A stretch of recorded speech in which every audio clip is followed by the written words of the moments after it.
알렙루야. 안녕하세요. 전 알렙TV의 알렙 목사입니다. 오늘 이 시간은 전하궁성 첫 번째 시간입니다. 전혀 알고 싶고 하나도 궁금한 성경 상식 이야기 첫 번째 시간. 갈릴리 바다냐? 갈릴리 호수냐? 왜 성경에는 갈릴리 바다라고 적혀 있기도 하고 갈릴리 호수라고 적혀 있기도 한가? 진짜 이것은 바다냐? 호수냐? 첫 번째는 이게 번역의 차이입니다. 이 성경 번역을 보면 영어로는 sea, 바다인데 한글에서는 바다와 호수로 번역해 놓은 부분이 있어요. 만약에 우리가 쓰는 성경이 옛날에 번역된 성경이라면 이것은 실수일 수도 있겠다라고 생각할 수 있는데 지금 우리가 쓰는 성경이 개역개정이란 말이에요. 재번역된 지가 얼마 되지 않았어요. 그러면 이것은 번역자들의 의도가 있을 수도 있다라고 우리가 추측해 볼 수 있습니다. 하지만 그것이 바다인지 호수인지가 성경을 이해하는 데는 아무런 지장이 없다. 그리고 같은 헬라어인데도 불구하고 또 영어로는 바다와 호수로 따로 이렇게 번역되기도 합니다. 그래서 이것은 갈릴리 바다로 이해하든 갈릴리 호수로 이해하든 성경 내용을 이해하는 데는 아무런 지장이 없다는 것을 알 수 있습니다. 자, 두 번째는 1세기 팔레스타인의 문화적 차이 때문에 바다와 호수가 갈려진다는 거죠. 자, 신약 성경이 기록된 때는 로마가 팔레스타인을 점령하여 다스리던 때입니다. 이때 북쪽 갈릴리 지역에는 사실 대도시 공사가 한창이었어요.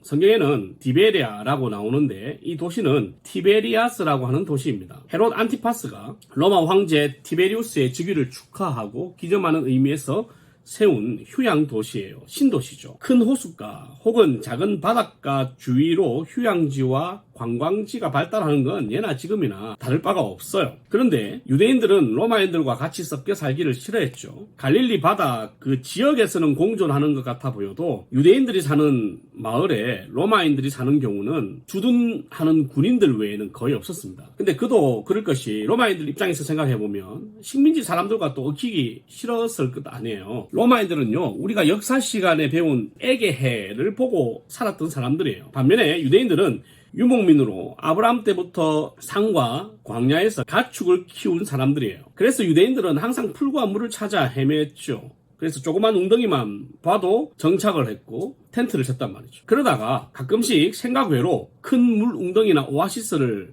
발견하게 되면 그 정도의 물을 뭐라고 불렀냐면 바다라고 불렀어요. 성경에는 성막 안에 있는 노스로 만든 물두멍 있잖아요. 그 안에 있는 물조차도 바다라고 불러요. 물론 물두멍 안에는 당시 유목민이 한 텐트 안에, 한 천막 안에 가질 수 없을 만큼 많은 물이 담겨 있긴 하지만 그것이 바다라고 하기에는 오바잖아요. 하지만 유대인들이 보기에는 그것도 바다인 거죠. 그러니까 에게해를 보며 살았던 로마인 입장에서 갈릴리는 큰 호수고 물두멍도 바다라고 불렀던 유대인들 입장에서 갈릴리는 아주 큰 바다라는 거예요. 세 번째, 우리가 성경 시험이나 성경 문제를 보면 갈릴리 바다는 게네사렛 바다고 게네사렛 바다는 베세다 바다고 베세다 바다는 디베랴 바다다. 즉 갈릴리 바다, 게네사렛 바다, 베세다 바다, 디베랴 바다 다 같은 바다다라고 이야기를 해요. 이거는 공식적인 명칭이냐 지역에서 부르는 지역적인 명칭이냐의 차이예요. 우리나라 입장에서 보면 동해바다, 남해바다, 서해바다지만 국제적으로 보면 그냥 그거는 태평양이거든요. 또한 마산 앞바다, 속초 앞바다, 남해 앞바다라고 하지만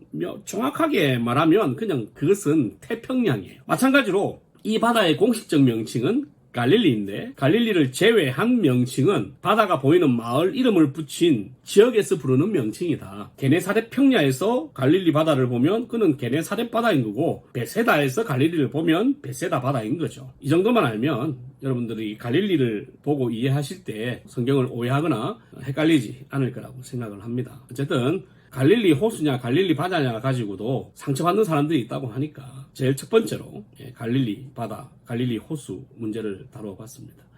내일 주일인데 은혜 많이 받으시고 예배에 성공하셔서 참된 예배자로 서시는 우리 알렙이 여러분 되셨으면 좋겠습니다. 알렙루야.